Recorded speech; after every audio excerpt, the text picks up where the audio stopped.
वालेकुम स्टूडेंट्स, क्या हाल है आप लोगों की। उम्मीद है कि ठीक होंगे। आज हम अपने नेक्स्ट टॉपिक को डिस्कस करने लगे हैं। फैंसी इंडेक्सिंग का हमारा टॉपिक चल रहा था।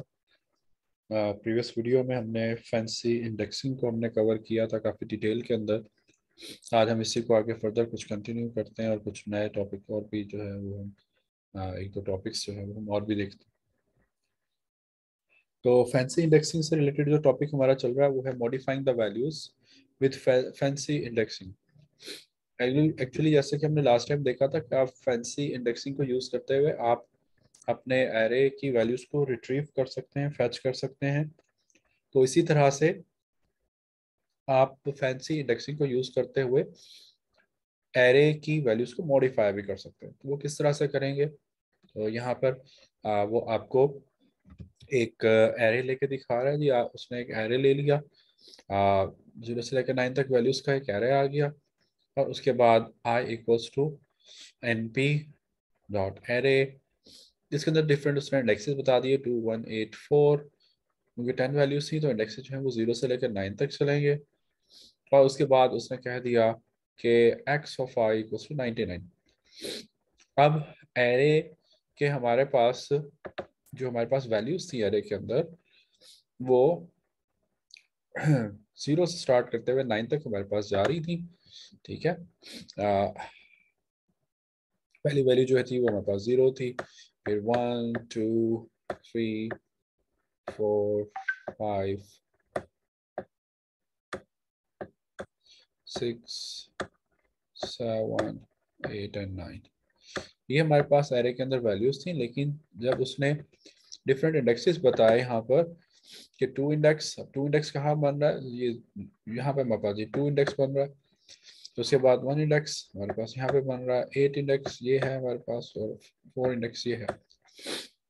तो उसने यहाँ पर ये कहा कि x of i equals to 99 के एक्स के आई इंडेक्स। अब आई इंडेक्स में ये हमारे पास जो है वो इंडेक्स की वैल्यूज आ रही हैं। जहाँ जहाँ ये वाला इंडेक्स आ रहा है उन सब की वैल्यूज जो है वो 99 कर दो, तो यहाँ पर भी वैल्यू 99 हो जाएगी, यहाँ पे भी वैल्यू 99 हो जाएगी, इधर भी और इधर भी। तो यही रिजल्ट आपको जो है वो इधर नजर आ रहा है।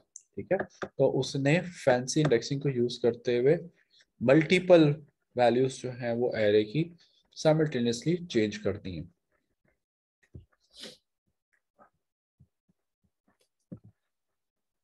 और इसी तरह से आप ना सिर्फ जो है वो असाइनमेंट, सिंपल असाइनमेंट कर सकते हैं, बल्कि असाइनमेंट टाइप का कोई भी ऑपरेटर जो है वो आप इसके ऊपर इम्प्लीमेंट कर सकते हैं। जैसे यहाँ पे कंपाउंड असाइनमेंट करवा रहा है वो, माइनस इक्वल करवा रहा है। तो माइनस इक्वल जो है ये बिल्कुल ऐसे ही है जैसे कि चलो मैं टेक्स्ट से लिख लेता हूँ। ये जैसे उसने यहाँ पे लिखा है x of i minus equal 10, ये बिल्कुल ऐसे ही कि जैसे आप लिखते हैं कि x of i equals to x of i minus, यानी कि शॉर्ट हैंड फॉर्म है जिसके अंदर उसने x of i minus equal 10 करवा दिया। तो उसकी वैल्यू जो भी होगी उसमें से 10 जो है वो माइनस होकर वहीं पर स्टोर हो जाएगा।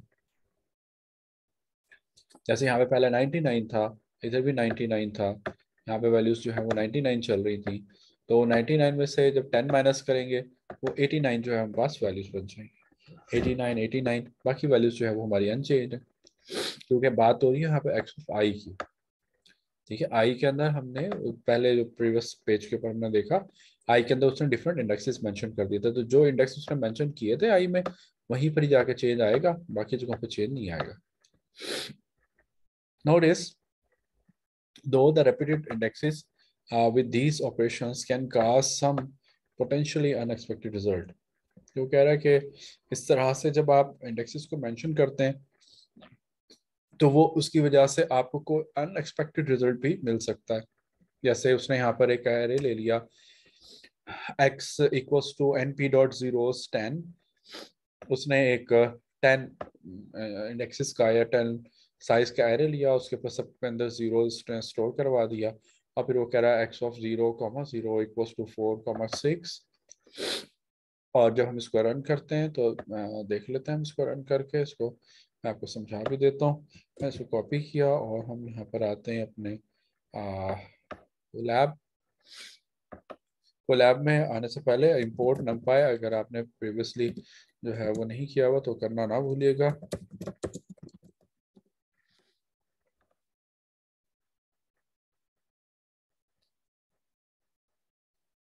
और अब वो जो मैंने कोड वहां से कॉपी किया वो मैं यहाँ पे पेस्ट कर रहा हूँ। तो जीरोस से क्या हो रहा है, वैसे तो आप लोग जानते ही हैं, तो हम एक्स को प्रिंट भी कर लेते हैं। एक्स में 10 जीरोस जो है वो आकर स्टोर हो जाएंगे।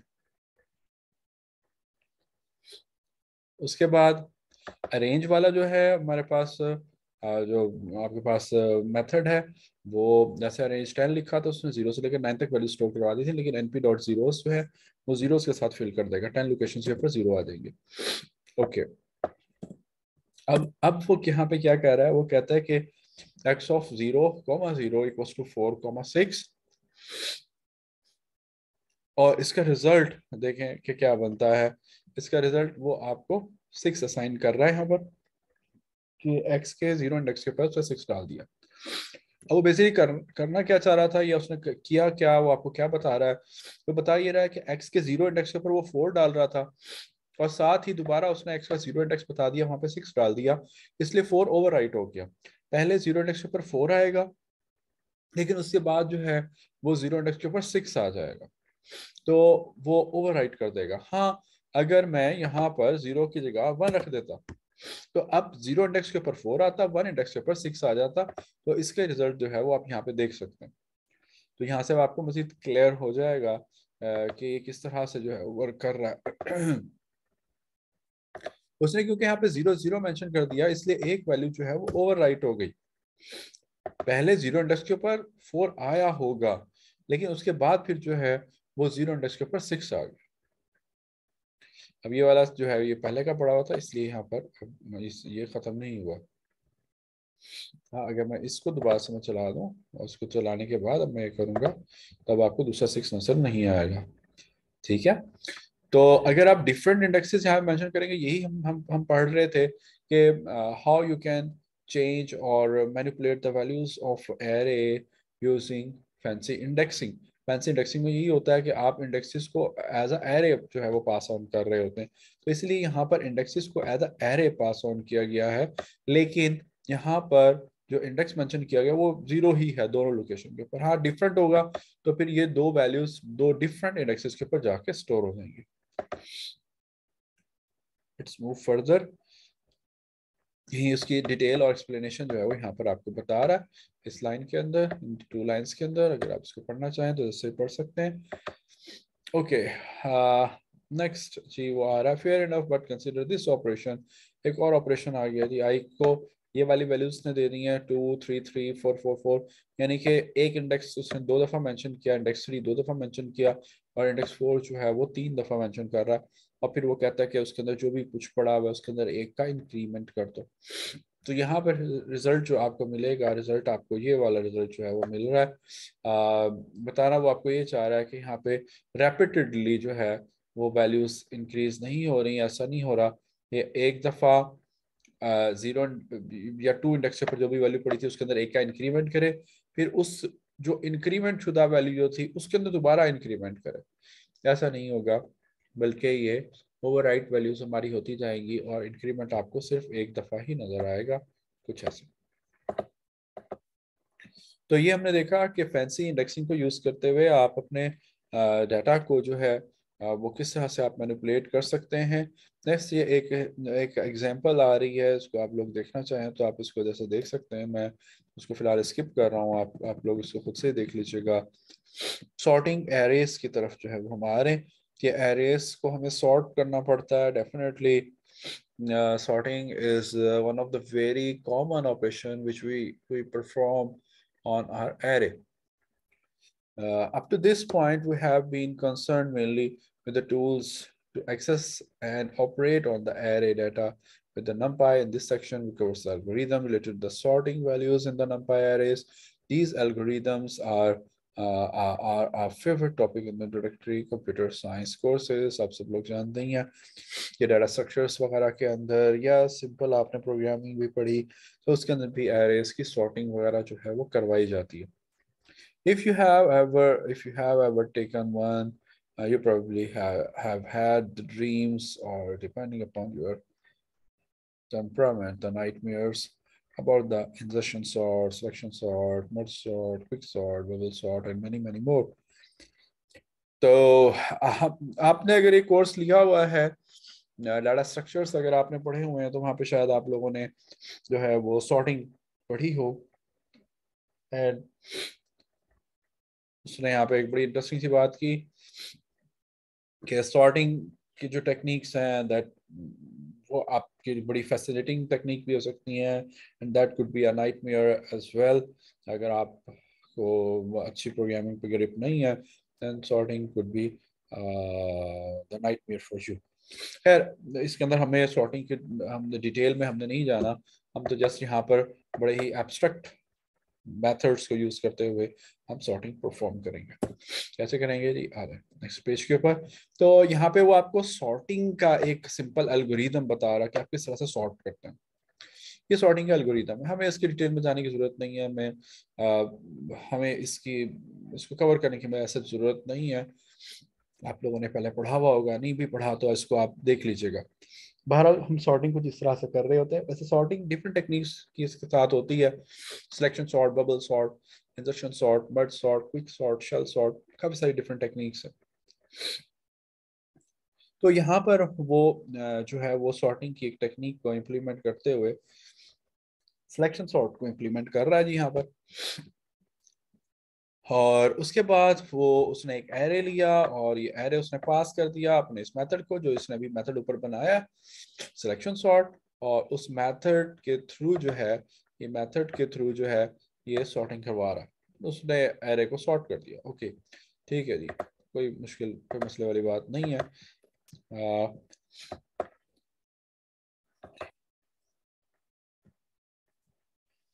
अच्छा, अब यहाँ पर कुछ जो है वो कुछ बिग ओ नोटेशंस वगैरह के मुतालिक बात करने लगे हैं, इसको चलो देख लेते हैं।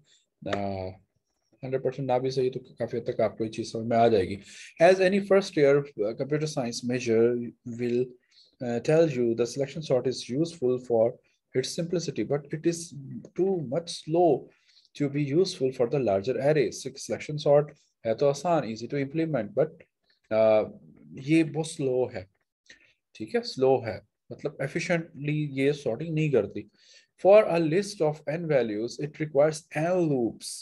अगर n वैल्यूज हैं, मतलब 10,000 वैल्यूज हैं, से 10,000 वैल्यूज के लिए लूप 10,000 टाइम चलेगी, और 100,000 वैल्यूज हैं तो लूप 100,000 टाइम चलेगी, each of which does on order of n comparison to find the swap value.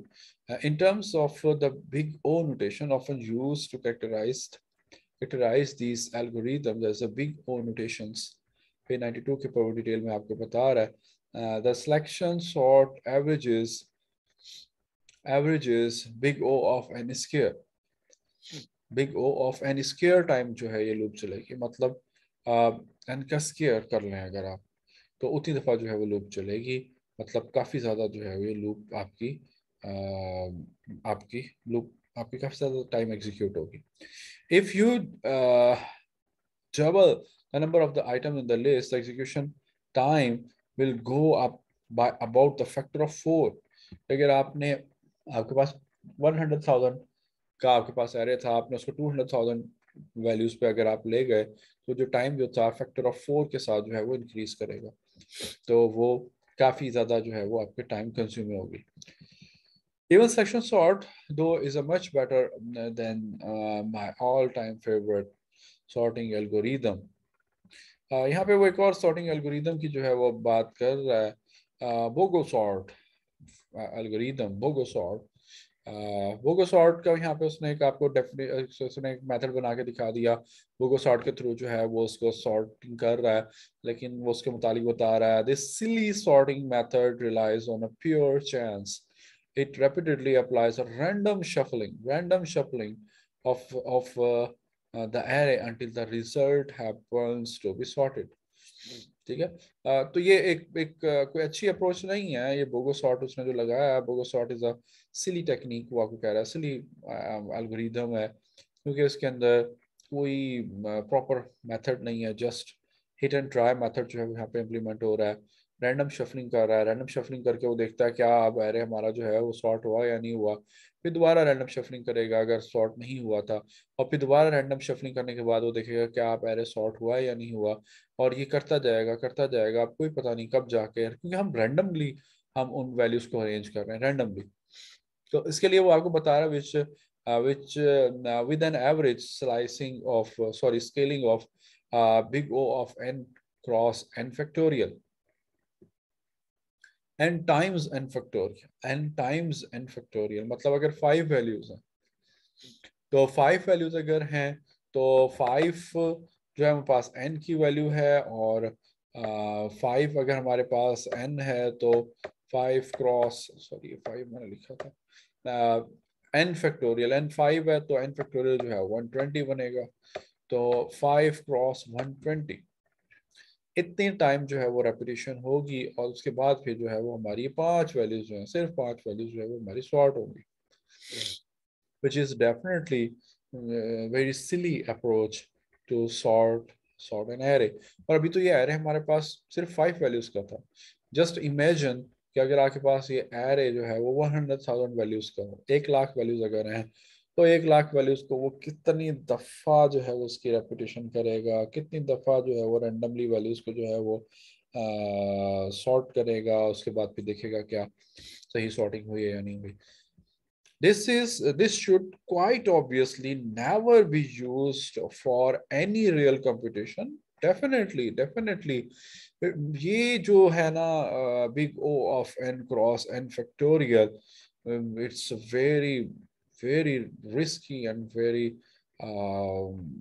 the slow algorithm। ठीक है, डेफिनेटली हम तो चाहेंगे कि क्विकली हमारा काम हो, जल्द से जल्द हमारा काम हो, the algorithm must be the efficient one. तो लेकिन ये एल्गोरिदम जो है वो एफिशिएंट नहीं है, लेकिन खैर बहरहाल उसने एक आपको एक नई चीज आपको बताई, एक नई टेक्निक जो है वो आपको बताई। Fortunately Python contains a built in sorting algorithm. Yes, just be happy now कि आपको खुद से कुछ करने की जरूरत नहीं है। Python has built in sorting algorithm, और एक और मजे की बात, that are much more efficient than either of the simplistic algorithm just show.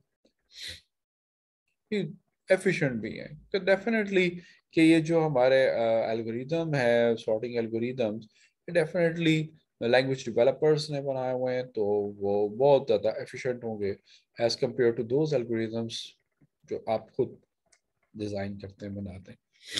We'll start looking at the Python's built-ins and then take a look at the routines, including the NumPy and optimized for the NumPy array. Okay. Fast sorting in NumPy np.sort and NumPy np.argsort।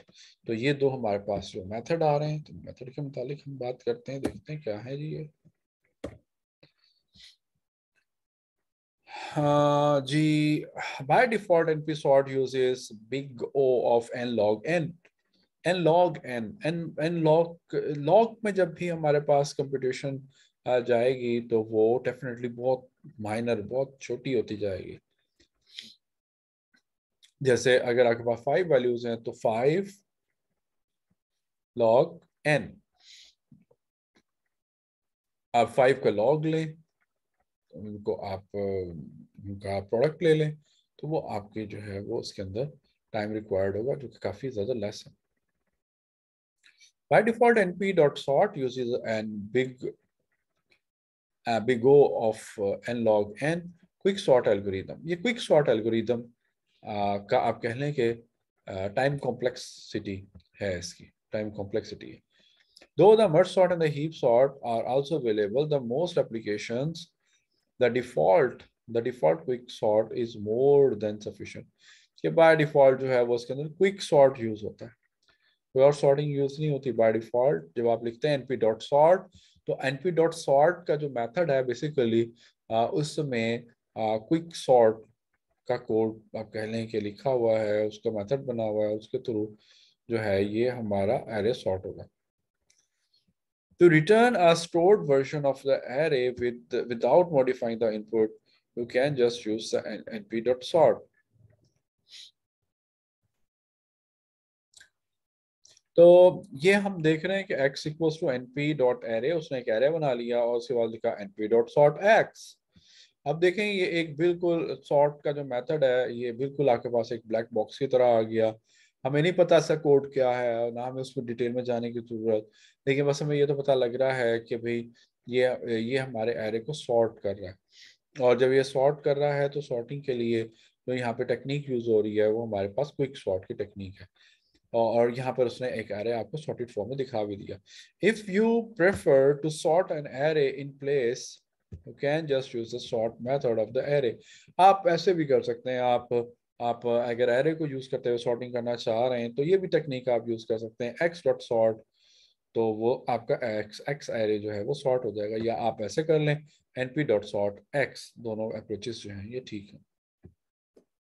A related function is the argsort. Argsort एक और जी आपके पास method आ गया which instead returns the indexes of the sorted element. यहाँ पर sort का जो method जो था वो आपको sorted array रिटर्न कर रहा था, लेकिन argsort का जो array है, argsort का जो मेथड है ये आपको वैल्यूज रिटर्न नहीं करेगा बल्कि उनके इंडेक्सेस रिटर्न कर देगा।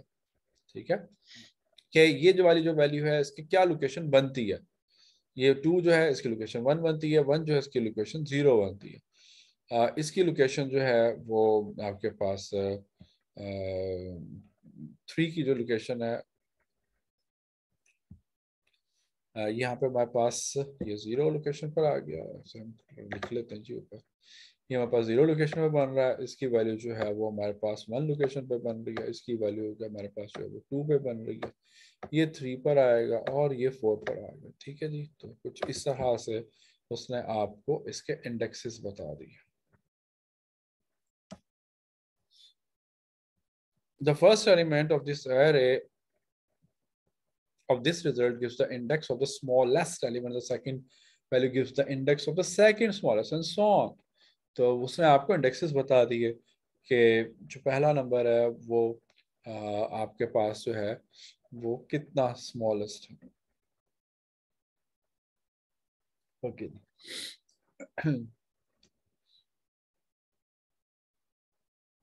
Sorting along the rows and columns, वो तो हमारा पूरा एरे सॉर्ट हो रहा था, तो आप ऐसा भी कर सकते हैं कि एक पूरी रो को रो वाइज सॉर्टिंग कर लें या कॉलम वाइज सॉर्टिंग कर लें, तो ऐसे भी की जा सकती है, कोई इसका इशू नहीं है। यहाँ पर रैंडम नंबर जनरेट करवा रहा है और उसके बाद उसने उसको प्रिंट करवा के देख लिया। अब वो कॉलम वाइज सॉर्टिंग कर रहा है तो लिख रहा है np डॉट सॉर्ट एक्स और कॉमा एक्सिस 0। तो 0 एक्सिस जो है वो कॉलम को रिप्रेजेंट कर रही है यहाँ पर, तो वो कॉलम वाइज जो है वो हमारा एरे सॉर्ट हो जाएगा।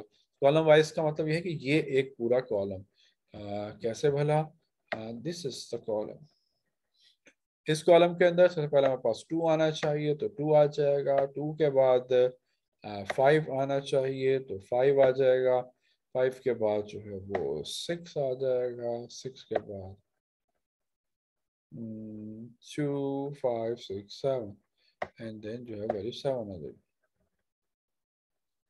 ये कॉलम वाइज जो है हमारे पास सॉर्टिंग हो रही है, तो यहाँ पे आपको यही दिखा रहा है। 2 5 यहाँ पर आ रहा है, 5 6 जो है वो नेक्स्ट पेज पे जा रहा होगा, तो हम यहाँ पे देख लेते हैं।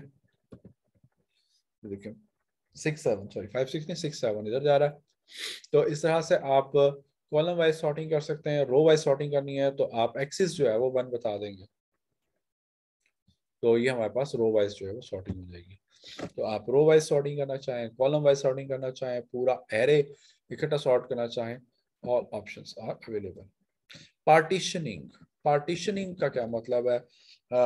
अभी हमने जो पहले सॉर्टिंग को देखा तो सॉर्टिंग में वो पूरा पूरा एरे जो है वो सॉर्ट कर रहा है। Sometime we are not interested in sorting the whole array, हम ये चाहते हैं कि एरे के कुछ पोर्शन जो है वो सॉर्ट हो जाए, कुछ पोर्शन सॉर्ट ना हो, जैसे था वैसे ही रह जाए, तो उसके लिए फिर हम पार्टीशनिंग कर लेंगे। तो पार्टीशनिंग किस तरह से की जाएगी, यहाँ पे आपको बताया के स्मॉलेस्ट वैल्यू फाइंड करने के लिए हम जो है ये काम करेंगे, के स्मॉलेस्ट वैल्यू।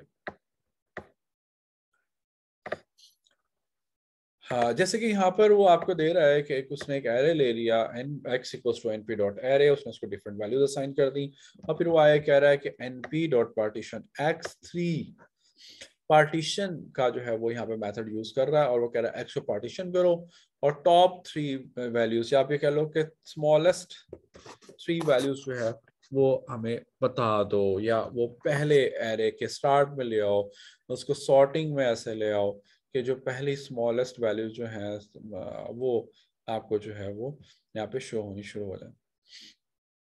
तो अब देखें कि वो कैसे काम कर रहा है। Note that the first 3 values in the resulting array are the 3 smallest in the array, uh, and the remaining array positions contain the remaining values. ये first 3 पे जो है वो array की smallest values आ चुकी हैं, जो भी array में smallest numbers से वो आपके पास first 3 location पे जो है वो आ चुके हैं। अच्छा, the elements have the arbitrary order, कि ये जो आपके पास हैं ये आर्बिट्रेरी ऑर्डर के अंदर हमारे पास ये वैल्यूज इसके अंदर डिस्प्ले होंगी।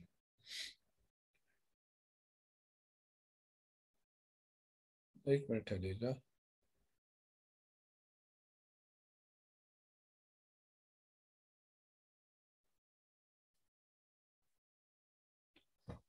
हाँ जी। आ, अच्छा, अब ये जो वैल्यूज आपके पास आ रही हैं आर्बिट्रेरी वैल्यूज आ रही हैं, मतलब ये कोई लोकेशंस या इसका कोई फिक्स जो है वो नहीं होगा कि कौन सी वैल्यू जो है वो कैसे आएगी, लेकिन बहरहाल उसने आपको एरे के स्टार्टिंग में लेफ्ट साइड के ऊपर एरे की जो 3 सबसे छोटी वैल्यूज थी वो उसने आपको दे दी। ये जरूरी नहीं है कि ये आपके पास ये भी सॉर्टेड फॉर्म में हो, ये जरूरी नहीं है, ये किसी भी फॉर्म के अंदर जो है वो हो सकती है। तो आपको बता रहा है note that the first 3 values in the resulting array are the 3 smallest in the array, and the remaining array positions contains the remaining value within the two partitions. The elements have the arbitrary order. Similarly, the sorting can be partitioning along the arbitrary axis of the multi-dimensional array, कि आप जैसा से अभी हमने row wise sorting की बात की या कॉलम वाइज सॉर्टिंग की बात की, इस तरह से आप रो के अंदर रहते हुए या आप कॉलम के अंदर रहते हुए आप उसकी भी पार्टीशनिंग जो है वो आप कर सकते हैं। जैसे यहाँ पर जो है उसने एक एरे लिया और 2 वैल्यूज को जो है वो सॉर्ट कर रहा है अलोंग एक्सिस 1, मतलब कॉल रो वाइज जो है वो सॉर्टिंग कर रहा है।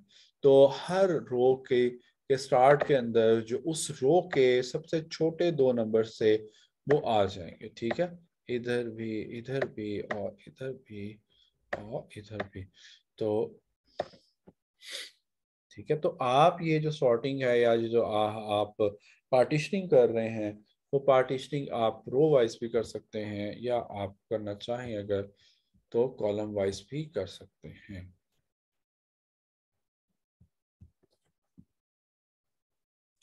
उसके बाद यहाँ पर आपको एक और एग्जांपल दे रहा है। इससे पहले भी एक एग्जांपल आई थी जो मैंने स्किप करा दी थी, तो इसको भी अगर आप देखना चाहें तो आप पर्सनली जो है वो आप खुद से देख सकते हैं।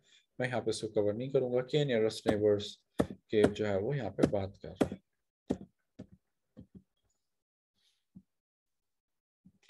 यहाँ पे वो आपको बिग ओ नोटेशंस वगैरह के मुतालिक जो है वो आपको बता रहा है कि किस तरह से जो है ये होती हैं, क्या वर्क करती हैं जी। उसके बाद हमारे पास नेक्स्ट टॉपिक जो आ रहा है वो स्ट्रक्चर डाटा का है। नमपाई स्ट्रक्चर डाटा, इसको हम नेक्स्ट लेक्चर के अंदर जो है वो कवर करेंगे। यहाँ तक हमने पढ़ा इसको लाजमी तौर पर देखिएगा, उसको इम्प्लीमेंट कीजिएगा। कोई इशू हो तो आप कमेंट में मेरे से पूछ सकते हैं। थैंक यू, हाफिज़।